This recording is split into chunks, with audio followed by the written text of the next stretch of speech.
నెహెమ్యా గ్రంథం 9వ అధ్యాయం 17వ వచనం మనం చదివితే దేవుడు అనే మాట మరొకసారి అక్కడ మనకు కనబడుతుంది. నెహెమ్యా గ్రంథం 9వ అధ్యాయం 17వ వచనం, వారు విధేయులగునట్లు మనసు లేని వారు తమ మధ్య నీవు చేసిన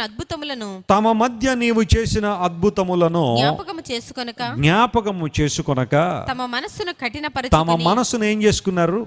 కఠినపరుచుకొని తాము ఉండి వచ్చిన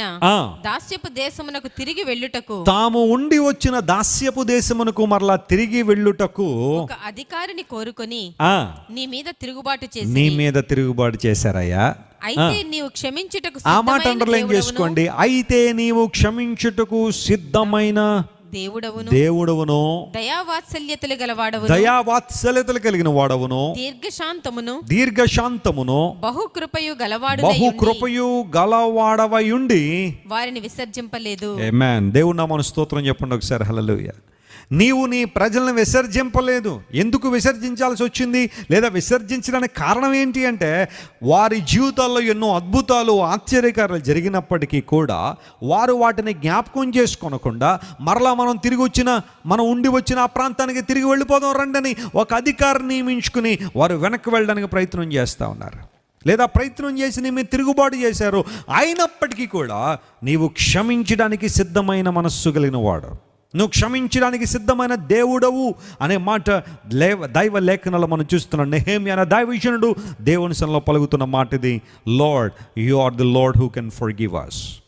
you are the forgiving God. నీవు క్షమించడానికి సిద్ధమైన మనస్సు కలిగిన వాడు. మానవుని యొక్క జీవితం క్షమించబడకపోతే, పాపములు క్షమించబడకపోతే మనిషి నిత్య రాజ్యంలో ఉండలేడు, పరలోక రాజ్యంలో దేవునితో నివసించలేడు. అందును బట్టి మొదట మనం చూసాము, నీ వద్ద చెడుతనమునికి ఏమీ లేదు, చోటు లేదు. చెడిపోయిన వ్యక్తులు బాగుపడితే వారికి దేవుని దగ్గర చోటు ఉంది, కానీ చెడుతనాన్ని ప్రేమిస్తూ కనుక చనిపోతే నీకు దేవుని దగ్గర ఏముండదో, చోటు ఉండదో. ఎందుకంటే ఆయన చెడుతనాన్ని తన దగ్గర ఉంచుకునేవాడు కాదు. ఒకసారి ఒక వ్యక్తి ఒక దైవజనుడితో వాదిస్తున్నాడట. పాస్టర్ గారు, మీరు ఆ సందర్భాల్లో వాక్యాలు చెబుతున్నప్పుడు నరకం అనేది ఉంది, జాగ్రత్త సుమా అని మాట్లాడుతున్నారు. ప్రేమగల దేవుడు నరకాన్ని ఎందుకు చేస్తాడండి? ప్రేమగల దేవుడు తన చేతులతో చేసుకున్న బిడలను నరకానికి ఎందుకు పంపిస్తాడు? అందును బట్టి దేవుడు ఏ ఒక్కరిని కూడా నరకానికి పంపించేంత క్రూరుడు కాదండి అన్నాడట. చెప్పండి, దేవుడు ఏ ఒక్కరిని కూడా, భూమి మీద పుట్టిన ఏ వ్యక్తిని కూడా నరకానికి పంపించేంత క్రూరుడు కాదు అన్నాడట. దేవుడు ప్రేమగలవాడు అని చెప్పడంలో తప్పు లేదు, కానీ అతను చెప్పిన మాట ఏంటో తెలుసా? దేవుడు ఎవరిని నరకానికి పంపించేంత క్రూరుడు కాదని. అప్పుడు దావీదును ఒక నిమిషం ఆలోచించి చెప్పాడు, చాలా సంతోషంగా, నీ స్టేట్మెంట్ చాలా బాగుంది, నేను కూడా ఒక స్టేట్మెంట్ చెప్తాను వినన్నాడు. ఏంటంటే, దేవుడు ఏ పాపిని కూడా పరలోక రాజ్యానికి చేర్చేవాడు కూడా కాదు. ఏ పాపిని కూడా పరలోక రాజ్యానికి చేర్చలేనంత పరిశుద్ధుడు కూడా ఆయన. ఆ విషయాన్ని కూడా నువ్వు గుర్తుపెట్టుకోవాలి. దేవుడు ఎవరిని నరకానికి పంపించడు అని కనుక నువ్వు అనుకుంటే, ఏ పాపిని కూడా పరలోకానికి తీసుకురాడనే విషయం కూడా నువ్వు గుర్తించాలా. చాలామంది ఈ రోజుల్లో దేవుడు ప్రేమగలవాడని ఇష్టానుసారం జీవిస్తూ, అక్రమంగా బ్రతుకుతూ, ఇష్టానుసారం తమ మూర్ఖతను బట్టి జీవిస్తూ, దేవుడు ప్రేమగలవాళ్ళండి అని చెప్పి బ్రతుకుతా ఉన్నారు. జాగ్రత్త సుమా, అలాంటి వారితో దేవుడు మాట్లాడుతున్నాడు. ఎంతకాలం నువ్వు ఆయన మీద తిరుగుబాటు చేస్తూ నీవు మరలా దాస్య గృహానికి వెళ్ళిపోవాలని ప్రయత్నం చేస్తూ ఉన్నావు. నువ్వు తిరిగి వస్తే దేవుడిని క్షమించడానికి ఇష్టం మనసు కలిగిన వాడు. ఆయన పాదాల మీద పడితే మన పాపములు మనం ఒప్పుకొని ఎడల ఆయన నమ్మదగిన వాడని బైబిల్లో రాయబడింది. నువ్వు ఒప్పుకుంటే నీ పాపాన్ని దేవుడు దాన్ని తీసేస్తాడు. హల్లెలూయా. అది ఎంత ఘోరమైన పాపమైనా సరే.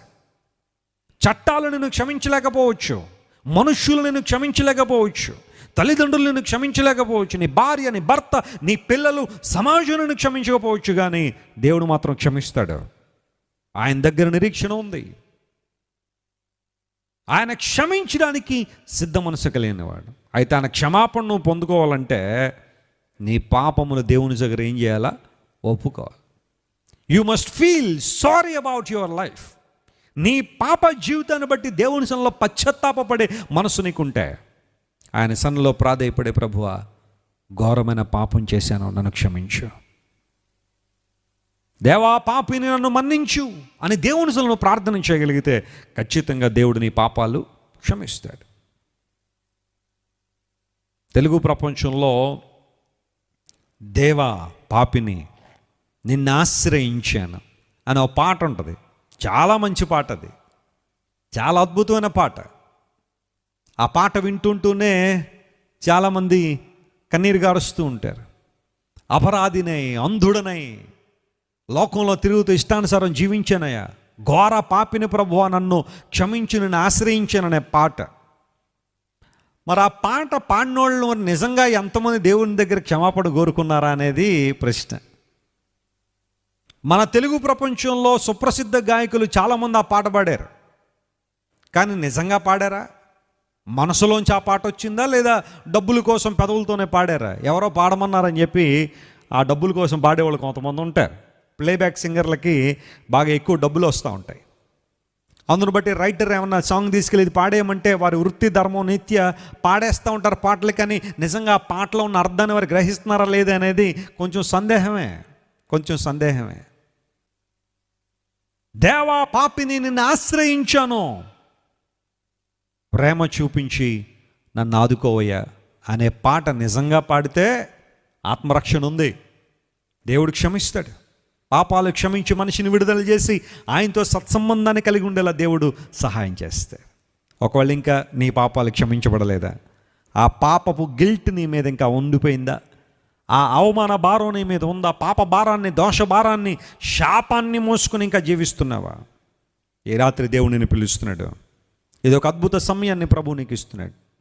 Jesus calls you tonight and he would like to forgive all your sins and transgressions. నీ అతిక్రమములు, నీ పాపములను ప్రభు క్షమించి ఒక నూతన జీవితాన్ని నీకు ఇవ్వాలని, నిన్ను తన బిడ్డగా మార్చుకోవాలని దేవుడు ఇష్టపడుతున్నాడు. అందును బట్టి నెహెమ్యా అంటున్నాడు, ప్రభువా నువ్వు క్షమించడానికి సిద్ధమైన దేవుడు నాయన. ఆయన పాదాల చెంతకు నువ్వు వచ్చి పశ్చాత్తాపంతో ప్రభువా నన్ను క్షమించిన మనస్ఫూర్తిగా నువ్వు ప్రార్థన చేసిన ఆ క్షణము ప్రభు నిన్ను హత్తుకునే దేవుడు ఆయన. తన హక్కున చేర్చుకునేవాడు ఆయన. నిన్ను తృణీకరించేవాడు కాదు, నిన్ను త్రోసివేసే దేవుడు కాదు. He forgives you. ఆయన నిన్ను స్వస్థపరిచే దేవుడు, విడుదల చేసే దేవుడు మాత్రమే కాదు, ఆయనను క్షమించగలిగే దేవుడు. నీ పాపాలు క్షమించబడితే క్రీస్తు ప్రభుతో ఒక అమూల్యమైన సంబంధాన్ని కలిగి ఉంటావు. నీవు చేస్తున్న ప్రతి ప్రార్థనకు ముద్ర వేయబడుతుందనే నిరీక్షణ నీకు ఉంటుంది. దేవుని వాక్యం చదువుతున్నప్పుడు, వాక్యపు సత్యాలు దేవునితో బోధిస్తున్నప్పుడు ఆనందిస్తావు, పరవశిస్తావు. దేవుని ధర్మశాస్త్రములో, దేవుని వాక్యములో దివారాత్రము ఆనందించగలిగే కృప నీకు ఇస్తాడు. ఈ రాత్రి వస్తావా? ఇప్పటిదాకా నీ హృదయాన్ని, నీ మనసును కఠినం చేసుకుని దేవునికి దూరం అయిపోతూ ఇష్టానుసారం బ్రతికేమో, tonight Jesus calls you again. ఆయనను పిలుస్తున్నారు.